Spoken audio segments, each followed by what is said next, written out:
Hi, hello all, welcome to my YouTube channel. Film സ്റ്റഡീസിലെ first പാർട്ടാണ് നമ്മൾ നോക്കുന്നത്, ഫസ്റ്റ് മൊഡ്യൂളിനകത്തുള്ള. അപ്പോൾ ഫസ്റ്റ് ഓഫ് ഓൾ ഫിലിം എന്താണെന്ന് നമുക്ക് നോക്കാം. ഫിലിം എന്ന് പറയുന്ന ഒരു സീരീസ് ഓഫ് മൂവിങ് പിക്ചേഴ്സ് ആണ്. കുറേ മൂവിങ് പിക്ചേഴ്സ്, അതായത് പിക്ചേഴ്സ് കുറേ മൂവ് ചെയ്യുന്നു, അതിൻ്റെ ആ ഒരു സീരീസിനെയാണ് നമ്മൾ ഫിലിം എന്ന് പറയുന്നത്. അത് ടെലിവിഷനിലോ അല്ലെങ്കിൽ സിനിമ ഹൗസിലോ അല്ലെങ്കിൽ സിനി ഹൗസിലോ ഹാപ്പൻ ചെയ്യും, അല്ലെങ്കിൽ കാണിക്കും. ആൻഡ് സിനിമ എന്ന് പറയുന്ന ഒരു കഥയാണ് പറയുന്നത്. അത് സ്പെക്ടേറ്റേഴ്സിൻ്റെ മനസ്സിൽ ഒരു കൈൻഡ് ഓഫ് ഇമോഷണൽ റെസ്പോൺസ് ഉണ്ടാക്കി എടുക്കുന്നു. പിന്നെ ഫിലിമിൻ്റെ ആ ഒരു ഡെവലപ്മെൻ്റ് എന്ന് പറയുന്നത് ഫോട്ടോഗ്രാഫിയുടെ ഹിസ്റ്ററി ആയിട്ട് കണക്റ്റഡ് ആണ്. അപ്പോൾ നമ്മൾ ശരിക്കും പറഞ്ഞു കഴിഞ്ഞാൽ പേഴ്സിസ്റ്റൻസ് ഓഫ് വിഷൻ എന്നൊരു ആസ്പെക്റ്റ് ഇതിനകത്ത് വരുന്നുണ്ട്. അപ്പം നമ്മുടെ ആ ഒരു ഹ്യൂമനായി എങ്ങനെയാണോ കാര്യങ്ങൾ പെർസീവ് ചെയ്യുന്നത്, അതിനെയാണ് നമ്മൾ പേഴ്സിസ്റ്റൻസ് ഓഫ് വിഷൻ എന്ന് പറയുന്നത്. അതിനെ നമ്മൾ സിനിമാറ്റോഗ്രഫി അല്ലെങ്കിൽ അങ്ങനെയൊക്കെ നമ്മൾ പല പേരിട്ട് വിളിക്കും. അപ്പോൾ ഹ്യൂമൻ ഐ എങ്ങനെയാണോ ഒരു പെക്യൂലിയർ ആയിട്ട് ഒരു ഫിനോമിനെ മനസ്സിലാക്കി പെർസീവ് ചെയ്തെടുക്കുന്നത്, അതിനെ ദ പേഴ്സിസ്റ്റൻസ് ഓഫ് വിഷൻ എന്ന് പറയുന്നു. അപ്പം റെറ്റിന വെച്ചിട്ടാണ് നമ്മൾ, അതായത് നമ്മുടെ ഐയിൽ റെറ്റിന വെച്ചിട്ടാണ് നമ്മൾ ഇമേജസ് ഒക്കെ റീറ്റെയിൻ ചെയ്യുന്നത്. അത് നമ്മുടെ മൈൻഡിൽ നിന്ന് പോയാലും, പക്ഷേ അതായത് അത് ആ ഒരു സ്ക്രീൻ, ആ ഒരു ഇമേജ് നമ്മൾ ഡിസപ്പിയർ ആയാലും നമ്മുടെ മൈൻഡിൽ അതിങ്ങനെ തെളിഞ്ഞ് കാണും. സോ ഈ ഒരു ഫീച്ചർ ഓഫ് ഐ ആണ് ഈ ഒരു കണ്ടിന്യൂസ് മോഷൻ്റെ ഇമോഷൻ, ഇല്യൂഷൻ ക്രിയേറ്റ് ചെയ്ത്, അതായത് ഇമേജസ് ഇങ്ങനെ പെട്ടെന്ന് പോയിക്കൊണ്ടിരിക്കുവാണ്. 12 തൊട്ട് 24 ഫ്രെയിം വരെ ഒരൊറ്റ സെക്കൻഡിൽ ഇങ്ങനെ പൊയ്ക്കൊണ്ടിരിക്കുവാണ്. അപ്പോൾ ആ ഒരു കണ്ടിന്യൂസ് മോഷനെ അല്ലെങ്കിൽ ആ ഒരു മോഷനെ കണ്ടിന്യൂസ് ആക്കി ഇങ്ങനെ നമുക്ക് തോന്നുന്നത് നമ്മുടെ പെർസിസ്റ്റൻസ് ഓഫ് വിഷൻ്റെ അല്ലെങ്കിൽ ആ കണ്ണിൻ്റെ നമ്മുടെ പ്രത്യേകത കൊണ്ടാണ്. ഒരു 10-24 ഫ്രെയിം ഒറ്റയടിക്ക് ഇങ്ങനെ ഒരു സെക്കൻഡിൽ ഇങ്ങനെ പെട്ടെന്ന് പോയിക്കൊണ്ടിരിക്കുവാണ്. അപ്പം അതിങ്ങനെ ക്വിക്കായിട്ട് സക്സീഡ് ചെയ്തുകൊണ്ട് പൊയ്ക്കൊണ്ടിരിക്കുമ്പോൾ അല്ലെങ്കിൽ മൂവ് ചെയ്യുമ്പോൾ നമ്മുടെ കണ്ണൊരു ഇല്യൂഷൻ ക്രിയേറ്റ് ചെയ്യുന്നു. അങ്ങനെയാണ് നമ്മൾ മൂവി അല്ലെങ്കിൽ ഫിലിം കാണുന്നത്. സോ ഫിലിമിനെ നമുക്കൊരു കൾച്ചറൽ ആർട്ടിഫാക്റ്റ് ആയിട്ട് നമുക്ക് പറയാം. നമ്മുടെ കൾച്ചറിനെയും ട്രഡീഷനെയും ഒക്കെ റെപ്രസെൻറ്റ് ചെയ്യുന്നൊരു സംഭവമാണ് ഫിലിം എന്ന് പറയുന്നത്. ആൻഡ് അതുപോലെ തന്നെ ആക്ടേഴ്സ് എന്ന് പറയുന്നത് എന്താണ്, അവരുടെ റോൾ എന്താണ്, ഫിലിമിൽ എക്സ്പ്രഷൻ ക്രിയേറ്റ് ചെയ്യുക. സോ പെർഫോമിംഗ് ആൻഡ് ആർട്ട് എന്ന് നമുക്ക് വേണമെന്നുണ്ടെങ്കിൽ സിനിമയെ പറയാം. ആൻഡ് അതുപോലെ തന്നെ സിനിമയുടെ ഏറ്റവും വലിയ ഒരു പ്രത്യേകത എന്താണെന്ന് വെച്ചാൽ അതിൻ്റെ വിഷ്വൽ പവറാണ്. ഒരു ടെക്സ്റ്റിനെ ഒരു ഫിലിമിൽ നിന്ന് വ്യത്യസ്തമാക്കുന്ന എന്താണ്, അതിൻ്റെ ഒരു ആക്ഷനെ വിഷ്വലൈസ് ചെയ്ത് കാണിക്കുന്നതാണ് സിനിമ എന്ന് പറയുന്നത്. ഓക്കെ, എന്നിട്ട് അതുവഴി ഓഡിയൻസ് ഇമാജിനേഷൻ വഴി അത് കാണുകയാണ് ചെയ്യുന്നത്, അല്ലെങ്കിൽ അക്സെപ്റ്റ് ചെയ്യുകയാണ് ചെയ്യുന്നത്. പിന്നെ പ്ലോട്ട് ആൻഡ് ടൈം ഉണ്ട്, നറേറ്റീവ് ടെക്നിക്സ് ഉണ്ട്, സെറ്റിങ്സ് ഉണ്ട്. ഇതെല്ലാമാണ് ഫിലിമിൽ ഫിക്ഷനിലും കോമൺ ആയിട്ട് വരുന്ന എലിമെന്റ്സ് എന്ന് പറയുന്നത്. ദെൻ സ്പേസും ടൈമും സൗണ്ട് എന്ന് പറയുന്ന മോസ്റ്റ് ഇമ്പോർട്ടൻ്റ് ആയിട്ടുള്ള എസെൻഷ്യൽ എലിമെന്റ്സ് ആണ് ഫിലിമിലുള്ള. അത് ഫോർ എക്സാമ്പിൾ ഫിലിമിൻ്റെ stock, lighting, camera angle, editing, ഇതൊക്കെയാണ് സിനിമയ്ക്ക് ഒരു കൈൻഡ് ഓഫ് സ്ലോ അല്ലെങ്കിൽ ഫാസ്റ്റ് മോഷൻ അല്ലെങ്കിൽ സിനിമയെ നമ്മൾ ഇമ്പാക്റ്റ് ചെയ്യുന്ന ഘടകങ്ങൾ ഇതൊക്കെയാണ്. അപ്പോൾ സിനിമ തന്നെ സ്ലോ ആൻഡ് ഫാസ്റ്റ് മോഷനിലെടുക്കാം, സ്ലോ മോഷനിലെടുക്കാം, ഫാസ്റ്റ് മോഷനിലെടുക്കാം. ലെങ്ത് ഓഫ് ദ ഫിലിം ഉണ്ട്, ഫ്ലാഷ് ബാക്ക് ടെക്നിക്കുകളുണ്ട്, അല്ലേ, ഫ്ലാഷ് ഫോർവേഡ് ടെക്നിക്കുകളുണ്ട്. ഇതെല്ലാമാണ് സിനിമയെ വ്യത്യസ്തമാക്കി മാറ്റുന്നത്. ആൻഡ് അതുപോലെ തന്നെ ഡയലോഗ് ഉണ്ട്, മ്യൂസിക് ഉണ്ട്, സൗണ്ട് ഇഫക്റ്റുകളുണ്ട്. പിന്നെ ഫിലിംസിനെ നമുക്ക് നറേറ്റീവ് ഫിലിംസ് എന്നും ഡോക്യുമെന്ററീസ് എന്നും എക്സ്പെരിമെന്റൽ ഫിലിംസ് എന്നും നമുക്ക് ഡിവൈഡ് ചെയ്യാൻ സാധിക്കും. ആൻഡ് അപ്പോൾ സിനിമ എന്ന് പറയുന്നത്, മാർട്ടിൻ സ്കോർസെസ് പറയുന്നത്, സിനിമ എന്ന് പറയുന്നത് it is A matter of what is in the frame and what is out of the frame. എന്താണ് ഫ്രെയിമിലുള്ളത്, എന്താണ് ഫ്രെയിമിന് ഔട്ട്സൈഡ് ആയിട്ട് പ്രസന്റ് ചെയ്തിരിക്കുന്നത്, അതാണ് സിനിമ എന്ന് പറയുന്നത്. മാർട്ടിൻ സ്കോർസീസ് എന്ന് പറഞ്ഞ ഒരു ആള് പറഞ്ഞിരിക്കുന്നതാണ്. ഒരു ഫിലിം ക്രിട്ടിക് എന്നോ അല്ലെങ്കിൽ ഫിലിം സ്റ്റഡീസിനെ കുറിച്ച് പഠിച്ചിരിക്കുന്ന ഒരാളെന്നോ നമുക്ക് പറയാം അദ്ദേഹത്തിന്. അപ്പോൾ ഓരോ ഫിലിം എന്ന് പറയുന്ന ഒരു പെർട്ടിക്കുലർ സബ്ജക്റ്റിനെ കുറിച്ച് ഒക്കെ ആയിരിക്കും ഡിസ്കസ് ചെയ്യുന്നത്. സിനിമയ്ക്കകത്ത് തന്നെ സിമ്പിൾസും ഉണ്ട്, സയൻസും ഉണ്ട്. അത് കാണാനായിട്ട് സ്പെക്ടേറ്റേഴ്സും ഉണ്ട്. അവരാണ് കമ്മ്യൂണിക്കേറ്റ് ചെയ്യുന്നതെന്ന് പറയുന്നത്. ഫിലിം എന്ന് പറയുന്ന ഒരു സ്റ്റോറി അല്ലെങ്കിൽ ക്യാരക്ടർ, ഒരു വേ ഓഫ് ലൈഫിനെയൊക്കെ അൺറൈവൽ ചെയ്യുന്ന ഒരു സംഭവമാണ് ഫിലിം എന്ന് പറയുന്നത്. അതിന് മീനിങ്സ് കൊടുക്കുന്നു, മീനിങ്സ് പ്രൊഡ്യൂസ് ചെയ്യുന്നു, കൺവേ ചെയ്യുന്ന എല്ലാം ഫിലിമാണ്. ആൻഡ് ദെൻ ഫിലിമിനെ നമുക്ക് ഒരു വേ ഓഫ് സീയിങ് എന്ന് പറയാൻ സാധിക്കും. ഇനി ഫിലിം, സിനിമ ആൻഡ് മൂവി തമ്മിലുള്ള മൂന്നും തമ്മിലുള്ള ഡിഫറൻസസ് എന്താണെന്ന് നോക്കാം. ഈ 3 ടേംസിന് 3 ആസ്പെക്ട്സ് ഉണ്ട്, 3 അപ്രോച്ചസ് ഉണ്ട്. ഫിലിം എന്ന് വെച്ച് കഴിഞ്ഞാൽ എന്താണ്, റിലേഷൻഷിപ്പ്, അതായത് ആർട്ടും അതിൻ്റെ relationship with the world around it, അതാണ് ഫിലിം എന്ന് പറയുന്നത്. നമ്മൾ ജീവിക്കുന്ന വേൾഡിനെ എങ്ങനെയാണ് പ്രൊജക്റ്റ് ചെയ്തിരിക്കുന്നത് with the help of camera. And എങ്ങനെയാണ് ഈ വേൾഡിനെ ഷേപ്പ് ചെയ്തിരിക്കുന്നത് with the help of camera. Okay, അപ്പം 2-way റിലേഷൻഷിപ്പാണ് ഫിലിമും വേൾഡും തമ്മിലുള്ളത്. ആൻഡ് ഫിലിം പിന്നെ അതുപോലെ തന്നെ സിനിമാറ്റിക് ആസ്പെക്ട് എന്ന് പറയുമ്പോൾ എന്താണ്, അതിനകത്തുള്ള ഇന്റേണൽ സ്ട്രക്ചർ, അതിനകത്തുള്ള സ്റ്റൈല്, ഈസ്തെറ്റിക്സ്, അതാണ് സിനിമ എന്ന് പറയുന്നത്. ഓക്കെ, മൂവി എന്ന് പറയുമ്പോൾ എന്താണ്, ഒരു എക്കോണമിക് കമ്മോഡിറ്റി ആയിട്ട് എപ്പോഴാണ് ഒരു സിനിമ മാറുന്നത്, അതാണ് മൂവി എന്ന് പറയുന്നത്. നെക്സ്റ്റ് ഫിലിമിനകത്തുള്ള ഇമ്പോർട്ടൻ്റ് ആയിട്ടുള്ള എലിമെന്റ്സ് ഏതൊക്കെയാണെന്ന് നോക്കാം. പ്ലോട്ടും ടൈമും, setting, characters, point of view, ഇതൊക്കെയാണ് സിനിമയിലുള്ള മേജർ എലിമെന്റ്സ് എന്ന് പറയുന്നത്. ഇപ്പോൾ നറേറ്റീവ് ഒരു ഇമ്പോർട്ടൻ്റ് എലിമെന്റ് ആണ്. നറേറ്റീവ് എന്ന് പറയുന്നതിനകത്താണ് പ്ലോട്ടും ടൈമും കാര്യങ്ങളും എല്ലാം വരുന്നത്. സ്റ്റോറിയൊക്കെ വരുന്നത് നറേറ്റീവിനകത്താണ്. അപ്പോൾ all the events presented to the spectators, അതാണ് സ്റ്റോറി എന്ന് പറയുന്നത്. പ്ലോട്ട് എന്ന് പറയുമ്പോൾ അതിനകത്ത് വരുന്ന മാറ്റങ്ങൾ, ഇവന്റ്സ് എന്തൊക്കെയാണ്, അതിനെയൊക്കെ അറേഞ്ച് ചെയ്തൊരു പെർട്ടിക്കുലർ സീക്വൻസിലാക്കുന്നതിനെയാണ്, അതുവഴി അതിന് നമുക്കൊരു മീനിങ് കിട്ടുന്നതിനെയാണ് പ്ലോട്ട് എന്ന് പറയുന്നത്. അപ്പം നറേറ്റീവ് ഫിലിം എന്ന് പറയുമ്പോൾ ക്യാരക്ടേഴ്സിനെ ഫോക്കസ് ചെയ്തിട്ടായിരിക്കും ഉണ്ടായിരിക്കുന്നത്. ഒരു ലോജിക്കൽ കണക്ഷൻ കാണും ഇവന്റ്സ് തമ്മിൽ, ഒരു ഒബ്ജക്റ്റീവ് ആയിട്ടുള്ള നറേറ്റീവ് സ്റ്റൈലായിരിക്കും. പിന്നെ അവസാനം ഒരു കൺക്ലൂഷൻ, പ്രോപ്പർ കൺക്ലൂഷൻ കാണും, ഒരു ഓർഡർ കാണും. നോൺ നറേറ്റീവ് ഫിലിംസ് എന്ന് പറയുന്ന സ്റ്റോറീസ് പറയുന്നതായിരിക്കത്തില്ല, അവർ എക്സ്പെരിമെന്റൽ ഫിലിംസ് ആയിരിക്കും. Example documentary films. ക്യാരക്ടേഴ്സിന്റെ ട്രീറ്റ്മെന്റ് ആണ് അടുത്ത് നമ്മൾ നോക്കാൻ പോകുന്നത്. ക്യാരക്ടേഴ്സ് എന്ന് പറയുമ്പോൾ എന്താണ്, ഒരു ഫിലിം ആണെന്നുണ്ടെങ്കിലും നോവൽ ആണെന്നുണ്ടെങ്കിലും what is happening to the character, അത് ഡിപ്പെൻഡ് ചെയ്യുന്നത് ഈ ക്യാരക്ടേഴ്സിനെ ബേസ് ചെയ്തിട്ടായിരിക്കും. ക്യാരക്ടേഴ്സ് മേജർ ക്യാരക്ടേഴ്സ് കാണും, മൈനർ ക്യാരക്ടേഴ്സ് കാണും, ഒരുപാട് ക്യാരക്ടറൈസേഷൻ വെറൈറ്റി കാണും, ക്യാരക്ടേഴ്സിന്റെ അനാലിസിസ് കാണും, അവർ റെപ്രസെന്റ് ചെയ്യുന്ന ഓരോ വാല്യൂസ് കാണും. അത് ഫിലിമിലാണെന്നുണ്ടെങ്കിലും ഫിക്ഷൻ ആണെന്നുണ്ടെങ്കിലും കോമൺ ആയിരിക്കും. അടുത്തത് പോയിന്റ് ഓഫ് വ്യൂ ആണ്. പോയിന്റ് ഓഫ് വ്യൂ എന്ന് പറയുന്ന ഒരു ഇമ്പോർട്ടന്റ് ആസ്പെക്റ്റ് ആണ്. അതാണ് ശരിക്കും പറഞ്ഞ ഒരു നമ്മുടെ ഫിലിമിന് ഒരു സിഗ്നിഫിക്കൻസ് കൊടുക്കുന്നത്. അപ്പോൾ ക്യാമറ ആണ് ഒരു പെർട്ടിക്കുലർ പോയിന്റ് ഓഫ് വ്യൂലോട്ട് വെച്ചേക്കാണ്. ഇപ്പോൾ ഒരു ആക്ഷനോ ഒരു സബ്ജക്റ്റോ ഒരു ക്യാരക്ടറിന്റെ പുറത്തോട്ടോ, അതായത് ക്യാരക്ടറിനെ നോക്കിക്കൊണ്ടോ അല്ലെങ്കിൽ ഒരു ആക്ഷനിലോട്ടോ ക്യാമറ മൂവ് ചെയ്യുവാണ്. ഒരു പെർട്ടിക്കുലർ പോയിന്റ് ഓഫ് വ്യൂലായിരിക്കും ക്യാമറ വെക്കുന്നത്.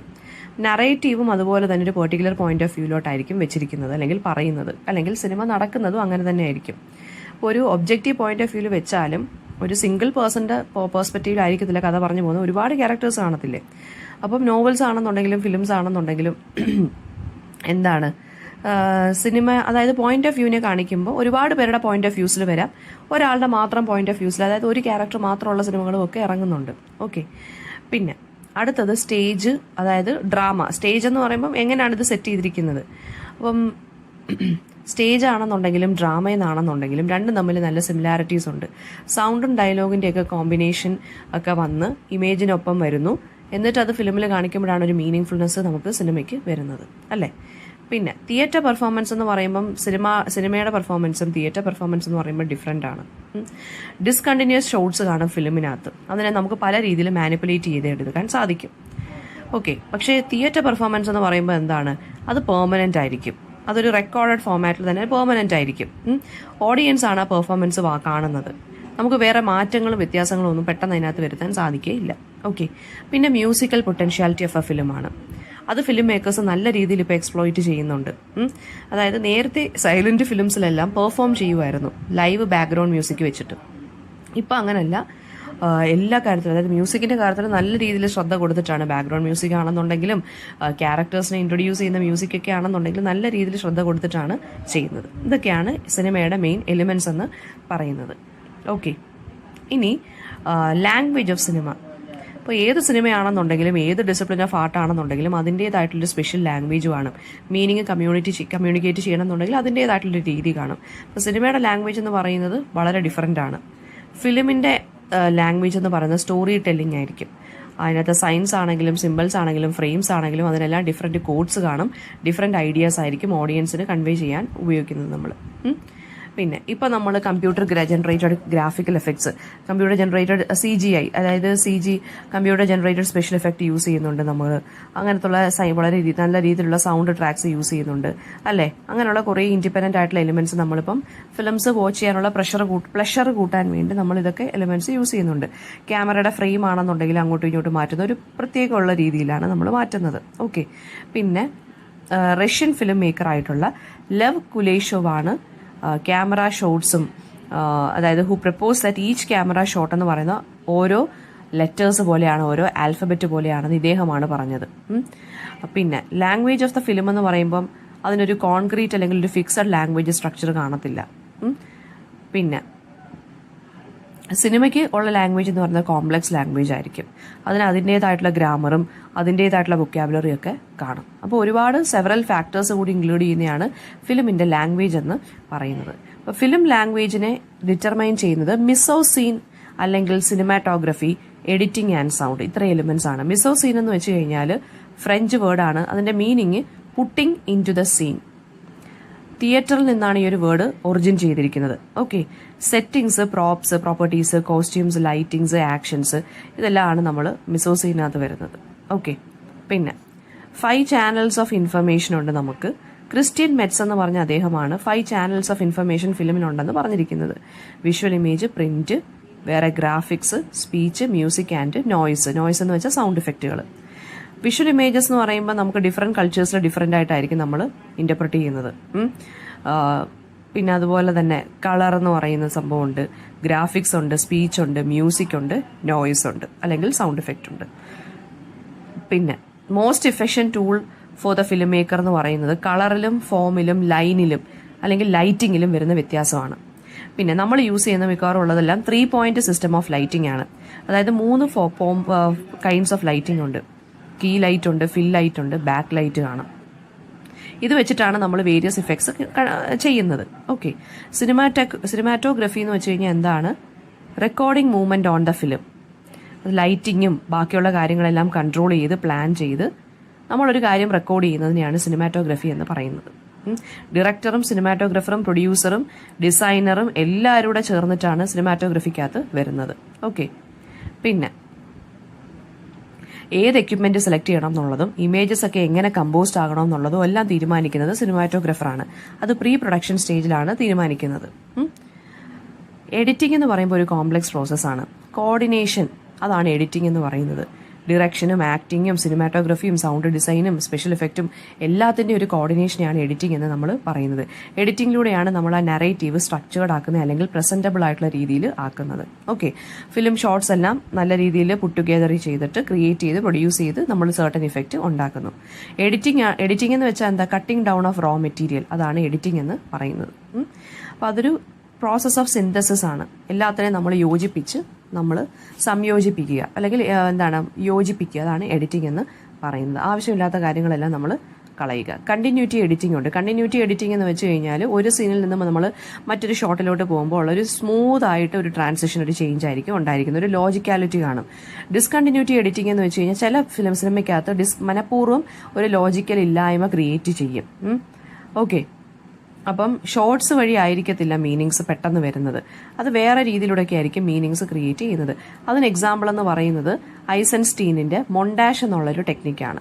ഒരു ഡിസ്കണ്ടിന്യൂറ്റി ഓഫ് എഡിറ്റിംഗ് ഒരു കാണും. ഓക്കെ, സൗണ്ട് എന്ന് പറയുന്നതാണ് അടുത്തത്. സൗണ്ട് എന്ന് പറയുമ്പോൾ ടൈം ആൻഡ് സ്പേസിനെ കാണിക്കുന്നതാണ് സൗണ്ട് എന്ന് പറയുന്നത്. സൗണ്ട് ഇഫക്റ്റ് ടെക്നീഷ്യൻസിനെ വിളിക്കുന്ന പേരാണ് ഫോളെ ആർട്ടിസ്റ്റ്, FOLEY, പിന്നെ ആർട്ടിസ്റ്റ്. അവരാണ് നാച്ചുറൽ അല്ലെങ്കിൽ ആർട്ടിഫിഷ്യൽ സൗണ്ട് എല്ലാം സിന്തസൈസ് ചെയ്ത് ഒരുപാട് tracking, recording, computer manipulated digital sound ഒക്കെ യൂസ് ചെയ്തിട്ട് സൗണ്ട് പ്രൊഡ്യൂസ് ചെയ്യുന്നത്. ആക്ച്വൽ സൗണ്ടും ഉണ്ട്, കമന്റേറ്റീവ് സൗണ്ടും ഉണ്ട്. ആക്ടേഴ്സ് ഡയലോഗ്, അതായത് ഡയലോഗ് ആക്ടേഴ്സ് പറയുമല്ലോ, അതിനെയാണ് ആക്ച്വൽ സൗണ്ട് എന്ന് പറയുന്നത്. അതായത് ഒരു സീൻ എടുക്കുമ്പോൾ അവിടെ വെച്ച് തന്നെ ലൈവ് ഡയലോഗ് പറഞ്ഞ് അത് തന്നെ ലൈവായിട്ട് റെക്കോർഡ് ചെയ്യുന്നതിന് നമ്മൾ ആക്ച്വൽ സൗണ്ട് എന്ന് പറയുന്നു. ഇനി കമന്റേറ്റീവ് സൗണ്ട് എന്ന് വെച്ച് കഴിഞ്ഞാൽ എന്താണെന്ന്, അത് ഓഫ് സ്ക്രീനായിട്ട് ഈ ആളുകൾ ഡയലോഗ് പറയുമല്ലോ, അതായത് നാട്ടുകാരുണ്ടാക്കുന്ന ബഹളം, അത് സ്ക്രീനിൽ കാണിക്കത്തില്ല, സ്ക്രീനിൽ കേൾക്കാനേ സാധിക്കും നമുക്ക്. അതാണ് കമന്റേറ്റീവ് സൗണ്ട് എന്ന് പറയുന്നത്. ഓക്കെ, പിന്നെ അതുപോലെ തന്നെ സിങ്ക്രോണസ് സൗണ്ട് ഉണ്ട്, അസിങ്ക്രോണസ് സൗണ്ട് ഉണ്ട്, പാരലൽ സൗണ്ട് ഉണ്ട്, കോൺട്രാപെൻഷ്യൽ സൗണ്ട് ഉണ്ട്. അപ്പം സിങ്ക്രോണസ് സൗണ്ട് എന്ന് വെച്ചാൽ സൗണ്ട് വിത്തിൻ ദ ഫ്രെയിമിനകത്ത് സൗണ്ട്, ഫ്രെയിമിനകത്ത് നിന്ന് ഒരാൾ സംസാരിക്കുമ്പോൾ അതിന് കേൾക്കുന്ന സൗണ്ടാണ് synchronous sound. And sound which has source outside the frame ആണ് അസിങ്ക്രോണസ് സൗണ്ട്. അതായത് ഫോർ എക്സാമ്പിൾ നാട്ടുകാർ നിന്ന് ബാക്ക്ഗ്രൗണ്ടിൽ സംസാരിക്കുന്ന അല്ലെങ്കിൽ കൂവി വിളിക്കുന്ന സൗണ്ട് ഉണ്ടെങ്കിൽ നാട്ടുകാരെ ഫ്രെയിമിൽ കാണിക്കത്തില്ല, പക്ഷേ ബാക്ക്ഗ്രൗണ്ടിൽ അത് കേൾപ്പിക്കും. അതാണ് അസിങ്ക്രോണസ് സൗണ്ട് എന്ന് പറയുന്നത്. ഓക്കെ, പിന്നെ പാരലൽ സൗണ്ട് എന്ന് വെച്ച് കഴിഞ്ഞാൽ ആക്ച്വൽ ആയിട്ടുള്ള സിങ്ക്രോണസ് സൗണ്ടിനെയാണ് നമ്മൾ പാരലൽ സൗണ്ട് എന്ന് പറയുന്നത്. അസിങ്ക്രോണസ് സൗണ്ട് അല്ലെങ്കിൽ ഒരു കമന്റേറ്റർ അല്ലെങ്കിൽ ഒരു കമന്ററി, അതിനെയാണ് നമ്മൾ കോൺട്രാപെൻഷ്യൽ സൗണ്ട് എന്ന് പറയുന്നത്. ഓക്കെ, പിന്നെ അടുത്ത നമുക്ക് പറയാനുള്ളതെന്ന് വെച്ച് കഴിഞ്ഞാൽ ഒറ്റേർ എന്നുള്ളൊരു ടേമുണ്ട്, AUTEUR. അതെന്ന് വെച്ചാൽ ഫ്രഞ്ച് ഫിലിം ക്രിറ്റിക്സും ഡയറക്ടേഴ്സും യൂസ് ചെയ്തിരുന്നൊരു ടേമാണ്. 1920s അത് പോപ്പുലറൈസ് ആയത്. ഒറ്റേർ എന്ന് വെച്ച് കഴിഞ്ഞാൽ ഓതേഴ്സ് ഫിലിം, അതാണ് ഒറ്റേർ എന്ന് പറയുന്നത്. ജർമ്മനിയിലാണ് അത് കോയിൻ ചെയ്തത്. 1913 അത് കോയിൻ ചെയ്ത് പോപ്പുലറൈസ് ആയതായിരുന്നു 1920s. പിന്നെ അപ്പം ഒറ്റേർ എന്ന് വെച്ച് കഴിഞ്ഞാൽ എന്താണ്? ഒരു ഡയറക്ടറിൻ്റെ പെർട്ടിക്കുലർ സ്റ്റൈൽ അല്ലെങ്കിൽ ഒരു ഡയറക്ടറിൻ്റെ ഫിലിം മേക്കിംഗ് പ്രാക്ടീസസ്, അതിനെയാണ് ഒറ്റേർ എന്ന് പറയുന്നത്. അപ്പം മേജർ അഡ്വക്കേറ്റ്സ് ഓഫ് ഒറ്റേർ തിയറി എന്ന് പറയുന്നത് അതൊരു തിയറിയും കൂടിയാണ്. അപ്പോൾ ജീൻ വീഗോ, ജീൻ റെനോയർ, പിന്നെ അതുപോലെ തന്നെ ആഗ്നസ് വെർഡ, പിന്നെ അതുപോലെ തന്നെ മാർട്ടിൻ സ്കോർസീസ്, ക്വെന്റിൻ ടെറാന്റിനോ, ഇവരൊക്കെയാണ് ഒറ്റേർ തിയറിയുടെ ആളുകളെന്ന് പറയുന്നത്. സ്ട്രക്ചറലിസവും 1960s സ്ട്രക്ചറലിസവും സിനിമയൊക്കെ എന്ത് ചെയ്തിട്ടുണ്ട്? ഇൻഫ്ലുവൻസ് ചെയ്തിട്ടുണ്ട്. ഓക്കെ, ഇപ്പോൾ സിനിമയ്ക്കകത്ത് തന്നെ ലാങ്ങും പരോളും ഉണ്ട് എന്നാണ് പറയുന്നത്. സിനിമ എന്ന് പറയുന്നത് ലാങ്ങും, ഓരോ ഫിലിം എന്ന് പറയുന്നത് പരോളും ആണെന്നാണ് സെഷൂറിയൻ ടേംസിൽ നമ്മൾ പറയുമ്പോൾ പറയാൻ പറ്റുന്നത്. ഓക്കെ, പിന്നെ ഇനി ബ്രീഫ് ഹിസ്റ്ററിയാണ്, അതായത് ഗ്രോത്ത് ആൻഡ് ബിഗിനിങ് ഓഫ് സിനിമയാണ് നമ്മൾ പറയാൻ പോകുന്നത്. അപ്പം പേഴ്സിസ്റ്റൻസ് ഓഫ് വിഷൻ്റെ കാര്യമൊക്കെ നമ്മൾ പറഞ്ഞു. ആ ഒരു ഒപ്റ്റിക്കൽ, നമ്മുടെ കണ്ണിൻ്റെ പ്രത്യേകത കൊണ്ടാണ് നമ്മുടെ കണ്ണ് പെർസീവ് ചെയ്യുന്ന ഇമേജസിൻ്റെ ആ ഒരു ഇതിലൂടെയാണ് നമ്മൾ പേഴ്സിസ്റ്റൻസ് ഓഫ് വിഷൻ എന്ന് പറയുന്നത്. അതുവഴിയാണ് നമ്മൾ സിനിമയെ മനസ്സിലാക്കിയെടുക്കുന്നത് അല്ലെങ്കിൽ കാണുന്നത്. ആദ്യത്തെ ആ ഒരു പോപ്പുലർ, അതായത് ഒരു സിനിമ കൈൻഡ് ഓഫ് ഇതെന്ന് പറയുന്നത് തോമാട്രോപ്പ് എന്ന് പറയുന്നൊരു സംഭവമാണ്. അത് ഒരു കുട്ടിയുടെ ടോയ് പോലെ ഏർലി 19th century വന്നൊരു സംഭവമാണ്. പിന്നീട് വന്നത് സോട്രോപ്പ് എന്നും പറഞ്ഞൊരു ഇതും കൂടി കൊണ്ടുവന്നു. അതായത് ഇതൊക്കെയെന്ന് വെച്ച് കഴിഞ്ഞാൽ എന്താണ്? ഒരു കൈൻഡ് ഓഫ് സിനിമാറ്റിക്, എന്താ പറയുക, ഒരു സിനിമാറ്റിക് ടെക്നിക്സ് എന്ന് പറയാം. ആദ്യമായിട്ട് ഉള്ള ഒരു കൈൻഡ് ഓഫ് ഇമേജ് അല്ലെങ്കിൽ ആദ്യമായിട്ട് ചെയ്ത ഒരു കൈൻഡ് ഓഫ് എന്താ പറയുക, ആനിമേഷൻ ഫിലിംസ് എന്ന് നമുക്ക് വേണമെങ്കിൽ പറയാം. തോമാട്രോപ്പ് അതെന്ന് പറയുന്ന ഒരു പോപ്പുലർ ചൈൽഡിൻ്റെ ടോയ് ആണ്. ഒരു ചൈൽഡിൻ്റെ ടോയിയെ കാണിച്ചു. പിന്നീട് സോട്രോപ്പ് എന്ന് പറഞ്ഞൊരെണ്ണം കൂടി ഇറങ്ങി. അപ്പം അതൊക്കെയെന്ന് വെച്ച് കഴിഞ്ഞാൽ എക്സാമ്പിൾസ് ആണ്, toys which is made use of A crude form of animation four entertainment. അത് നിങ്ങൾ ജസ്റ്റ് ഒന്ന് അറിഞ്ഞിരുന്നാൽ മതി. പിന്നെ ആദ്യമായിട്ട് നമ്മുടെ ഫിലിമിൻ്റെ ഗ്രോത്ത് എന്ന് പറയുന്നത് സ്റ്റിൽ ഫോട്ടോഗ്രാഫിയാണ്. സ്റ്റിൽ ഫോട്ടോഗ്രാഫി കൊണ്ടുവന്നത് ലൂയി ജാക്ക് മാൻഡെ ഡോഗർ ആണ്. സിൽവർ കോപ്പർ പ്ലേറ്റ് ഉപയോഗിച്ചിട്ടാണ് അദ്ദേഹം സ്റ്റിൽ ഫോട്ടോഗ്രാഫി കൊണ്ടുവന്നത് 1839. ലൈവ് ആക്ഷൻ ആയിരുന്നു, പക്ഷെ റെക്കോർഡ് ചെയ്യാൻ പറ്റിയില്ല സൈമൾട്ടേനിയസ് ആയിട്ട്. പിന്നീട് റെക്കോർഡ് ചെയ്ത് കണ്ടിന്യൂസ് ആയിട്ട് ലൈവ് ആക്ഷൻ കൊണ്ടുവന്നത് ഒരു ആംഗ്ലോ അമേരിക്കൻ ഫോട്ടോഗ്രാഫർ ആയിട്ടുള്ള എഡ്വേർഡ് മൈബ്രിഡ്ജ് ആണ്. അപ്പോൾ അതിനെയാണ് സീരിയസ് ഫോട്ടോഗ്രാഫി എന്ന് നമ്മൾ വിളിക്കുന്നത്. മൾട്ടിപ്പിൾ സ്റ്റിൽ ക്യാമറാസ് വെച്ചിട്ട് അദ്ദേഹത്തിന് മാജിക്, അതായത് ഒരു കൈൻഡ് ഓഫ് എന്താ പറയുക, ഒരു സക്സസ്ഫുൾ ആയിട്ടുള്ള ഫിലിം ക്രിയേറ്റ് ചെയ്യാൻ പറ്റി. പിന്നീട് ലേലാൻഡ് സ്റ്റാൻഫോർഡ് എന്ന് പറഞ്ഞ മനുഷ്യനാണ് ലൈവ് ആക്ഷൻ കൊണ്ടുവരിക, അതായത് ലൈവ് ആക്ഷനെ കുറച്ചും കൂടി കണ്ടിന്യൂസ് ആയിട്ട് പിന്നെന്താ പറയുക, അതായത് ഒരു 12 അല്ലെങ്കിൽ അതിൽ കൂടുതൽ ക്യാമറാസ് വെച്ചിട്ട് ലൈവ് ആക്ഷൻ കൊണ്ടുവന്ന ആളാണ് നമ്മുടെ ലേലാൻഡ് സ്റ്റാൻഫോർഡ് എന്ന് പറയുന്നത്. പിന്നീട് ഒരുപാട് പേരുണ്ട് കേട്ടോ. ജൂൾസ് മേരി എന്ന് പറഞ്ഞൊരു ഫ്രഞ്ച് ഫിസിയോളജിസ്റ്റ്, അദ്ദേഹം മൾട്ടിപ്പിൾ ക്യാമറ സെറ്റപ്പിനെ മാറ്റിയിട്ട് ക്രോണോ ഫോട്ടോഗ്രാഫിക് ഗൺ എന്ന് പറഞ്ഞൊരു സിംഗിൾ ക്യാമറ കൊണ്ടുവന്നു. അതായത് കോൺസിക്യൂട്ടീവ് പിക്ചേഴ്സും എടുക്കാം, ലൈവ് ആക്ഷനും കിട്ടും. സീരീസ് ഓഫ് പിക്ചേഴ്സ് എടുക്കും അദ്ദേഹം, ബേർഡ്സിൻ്റെയൊക്കെ. പിന്നെ പേപ്പർ റോൾ ഫിലിമൊക്കെ ഇദ്ദേഹമാണ് ഇൻട്രൊഡ്യൂസ് ചെയ്തത്. അടുത്തത് സെല്ലുലോയിഡ് റോൾ ഫിലിമാണ്. അതായിരുന്നു ഒരു major development. Celluloid roll film എന്ന് പറഞ്ഞാൽ ഹാനിബൽ ഗുഡ്വിനും അദ്ദേഹമാണ് ആദ്യമായിട്ട് ഇത് യൂസ് ചെയ്തത്. സെല്ലുലോയിഡ് റോൾ ഫിലിം ന്യൂജേഴ്സിയിൽ 1887. അമേരിക്കൻ ഓണ്ടർപ്രണർ ആയിട്ടുള്ള ജോർജ് ഈസ്റ്റ്മാനും എന്ത് ചെയ്തു? ഗോഡ്വിൻ്റെ ഐഡിയ സപ്പോർട്ട് ചെയ്തു. ആൻഡ് ഇദ്ദേഹം മാസ് പ്രൊഡക്ഷൻ നടത്താൻ തുടങ്ങി. സെല്ലുലോയിഡ് റോൾ ഫിലിമിൻ്റെ മാർക്കറ്റിങ്ങും ഇതുവരെ തുടങ്ങി. തോമസ് അൽവ എഡിസൺ ഇതുപോലൊരു അദ്ദേഹവും ഇങ്ങനെ സെർച്ച് ചെയ്യുമായിരുന്നു ഒരു വിഷ്വൽ എക്യുപ്മെന്റിന്, ഒരു അക്കമ്പനിമെന്റിന് വേണ്ടി. അപ്പോൾ അദ്ദേഹത്തിൻ്റെ ഒരു ഇതിന് വേണ്ടി അദ്ദേഹവും ഇതുപോലൊരു വിഷ്വൽ ആയിട്ടുള്ള കാര്യങ്ങൾ എങ്ങനെയെങ്കിലും റെക്കോർഡ് ചെയ്യണമെന്ന് പറഞ്ഞ് അദ്ദേഹവും ഇങ്ങനെ ശ്രമിക്കുമായിരുന്നു. അങ്ങനെ അദ്ദേഹം ഒരു യങ് ലബോറട്ടറി അസിസ്റ്റന്റിന്റെ സഹായത്തോടു കൂടി, അതായത് വില്യം കെന്നഡിയുടെ സഹായത്തോടു കൂടി മോഷൻ പിക്ചർ ക്യാമറ ഡെവലപ്പ് ചെയ്യാൻ തുടങ്ങി. ആൻഡ് അദ്ദേഹമാണ് first true motion picture camera കൊണ്ടുവന്നത്. അത് എഡിസന് വേണ്ടിയാണ് കൊണ്ടുവന്നത്. ഓക്കെ, പിന്നെ ഈ അപ്പാരച്ചസ് എന്ന് പറയുന്ന പക്ഷെ ഒരാൾക്ക് മാത്രമേ ആ സിനിമ കാണാൻ സാധിക്കുകയുള്ളൂ. അത് ഒരു പീപ്പ് ഹോളിലൂടെ മാത്രമേ നമുക്ക് കാണാൻ സാധിക്കുകയുള്ളായിരുന്നു. തോമസ് ആൽവ എഡിസൺ ഈ ഒരു ഇൻവെൻഷന് പേറ്റന്റ് കൊടുക്കുകയും അതിന്റെ പേര് കൈനറ്റോഗ്രാഫ് എന്ന് വിളിക്കുകയും ചെയ്തു. അപ്പോൾ ഫസ്റ്റ് മോഷൻ പിക്ചർ അങ്ങനെയാണ് വന്നത്. ഓക്കെ, 2 ഇമ്പോർട്ടൻറ്റ് പാർട്സ് ഉണ്ടായിരുന്നു ഇതിന്. സ്റ്റോപ്പ് മോഷൻ ഡിവൈസും ഒരു സെല്ലുലോയിഡ് ഫിലിം സ്ട്രിപ്പും ഉണ്ടായിരുന്നു. അതിന് 35 മില്ലിമീറ്ററാണ് അതിൻ്റെ ആ ഒരു ലെങ്ത് എന്ന് പറയുന്നത്. സ്റ്റോപ്പ് മോഷൻ ഡിവൈസ് എന്ന് പറയുമ്പോൾ റെഗുലർ മോഷൻ നമുക്ക് കിട്ടും ക്യാമറ വഴി. ഓക്കെ, റെഗുലർ മൂവ്മെൻറ്റ് നമുക്ക് കിട്ടും. പക്ഷെ ഒരു സിംഗിൾ പേഴ്സണെ അത് കാണാൻ പറ്റുകയുണ്ടായിരുന്നുള്ളൂ. അതിനെ അങ്ങനെ വരുന്ന ഫിലിംസിനെയാണ് കൈനറ്റോഫോൺസ് എന്ന് വിളിക്കാൻ തുടങ്ങിയത്. പിന്നീട് ലോറി ഡിക്സൺ എന്ന് പറഞ്ഞ മനുഷ്യൻ സൗണ്ടും ഇമേജും തമ്മിൽ സിങ്ക്രണൈസ് ചെയ്യാൻ നോക്കി, പക്ഷേ സക്സീഡ് ആയില്ല. എഡിസൺ പിന്നെയും കൈനറ്റോഗ്രാഫ് എന്നുള്ള ഈ ഒരു ക്യാമറയ്ക്ക് പേറ്റന്റ് കൊടുക്കുകയും ഒരുപാട് സെവറൽ കമ്പനീസ് ഇദ്ദേഹത്തിനെ മാർക്കറ്റ് ചെയ്യാൻ സഹായിച്ചു. എഡിസൺ മാനുഫാക്ചറിംഗ് കമ്പനി അവസാനം അതിൻ്റേതായിട്ടുള്ളൊരു കൈനറ്റോഗ്രാഫി സ്റ്റുഡിയോ തുടങ്ങി ന്യൂജേഴ്സിയിൽ. ഫസ്റ്റ് മോഷൻ പിക്ചർ സ്റ്റുഡിയോ അങ്ങനെ വന്നു, ബ്ലാക്ക് മെറിയ. അത് ഡിക്കിൻസൺ ആണ് കൺസ്ട്രക്ട് ചെയ്തത്. ഈ മോഷൻ പിക്ചേഴ്സ് എല്ലാം കൈനറ്റോ സ്കോപ്പ് അത് വെച്ചിട്ടാണ് ക്രിയേറ്റ് ചെയ്തിരുന്നത്. പക്ഷെ അതിന് നറേറ്റീവ് പർപ്പസിന് വേണ്ടി യൂസ് ചെയ്യാൻ പറ്റത്തില്ലായിരുന്നു, റെക്കോർഡ് ചെയ്യാൻ വേണ്ടി, അതായത് കുഞ്ഞു കുഞ്ഞു ഷോർട്സ് ഒക്കെ റെക്കോർഡ് ചെയ്യാൻ വേണ്ടിയൊക്കെ പറ്റത്തുള്ളായിരുന്നു. പിന്നെ കുഞ്ഞു ചെറിയ കോമഡി സ്കിറ്റുകൾക്കൊക്കെ വേണ്ടി. പിന്നെ അങ്ങനെ വന്ന കുറച്ച് സിനിമയുടെ ടൈറ്റിൽസ് ആണ് Chinese laundry, trained bears, blacksmith scene, അങ്ങനെയുള്ളത്. പിന്നെ യൂറോപ്പിലും അമേരിക്കയിലും ഒക്കെ അറ്റംപ്റ്റ് ചെയ്യാൻ തുടങ്ങി. ഓരോരുത്തരും ഇങ്ങനത്തുള്ള ക്യാമറാസ് ഒക്കെ ഒന്ന് ക്രിയേറ്റ് ചെയ്യാൻ തുടങ്ങി. പിന്നെ വില്യം ഫ്രിസ് ഗ്രീൻ, അദ്ദേഹമാണ് ഫ്രഞ്ച് സയന്റിസ്റ്റ് ആണ്. അദ്ദേഹവും അതുപോലെ തന്നെ ലേ പ്രിൻസ് എന്ന് പറഞ്ഞ അവരും കൂടി രണ്ടുപേരും കൂടി കുറച്ചും കൂടെ ഒക്കെ ഡെവലപ്മെന്റ്സ് ഒക്കെ നടത്താൻ ശ്രമിച്ചു. ലൂമിയ ബ്രദേഴ്സും അഗസ്റ്റ് ആൻഡ് ലൂയിസും അവരൊക്കെ ഒരു ഫാക്ടറി തന്നെ ഓപ്പറേറ്റ് ചെയ്തിരുന്നു ഫോട്ടോഗ്രാഫിക് എക്യുപ്മെന്റ്സിന് വേണ്ടി ഫ്രാൻസിലും ഒക്കെ. അങ്ങനെ അവർ സിനിമാറ്റോഗ്രഫി എന്ന് പറഞ്ഞൊരു സംഭവം ഡിസൈൻ ചെയ്തു. അതൊരു പോർട്ടബിൾ ആയിട്ടുള്ള കൊണ്ട് നടക്കാൻ പറ്റുന്നൊരു മെഷീനായിരുന്നു. ക്യാമറയും പ്രൊജക്ടറും ഫിലിം പ്രിന്ററും എല്ലാം കൂടെ ഉള്ളത്. അപ്പോൾ ഇതായിരുന്നു സിനിമാറ്റോഗ്രഫി അനദർ മേജർ കോൺട്രിബ്യൂഷൻ ആയിരുന്നു. സൈലന്റ് ഫിലിംസ് അങ്ങനെ വന്നു, 16 ഫ്രെയിംസ് പെർ സെക്കൻഡിൽ. അതാണ് ഏറ്റവും ഇമ്പോർട്ടൻ്റ് ആയിട്ടുള്ളൊരു സംഭവമാണ്, ഒരു സീനാണ്. Workers leaving the Lumière factory. അതായിരുന്നു ഫസ്റ്റ് മൂവിംഗ് മോഷൻ പിക്ചർ എന്ന് പറയുന്നത്. ലൂമിയ ബ്രദേഴ്സ് ആയിരുന്നു അത് പ്രൊജക്ട് ചെയ്തത്. പ്രൈവറ്റ് ഓഡിയൻസിന് വേണ്ടിയായിരുന്നു ആദ്യമേ അത് ചെയ്തിരുന്നത്. പിന്നീട് വന്നത് arrival of A train at A station, പിന്നെ ബേബീസ് ലഞ്ച്. ഇതൊക്കെയാണ് പിന്നീട് ഉണ്ടായിട്ടുള്ള മോഷൻ പിക്ചേഴ്സ്. ദ സ്പ്രിംഗിൾഡ്.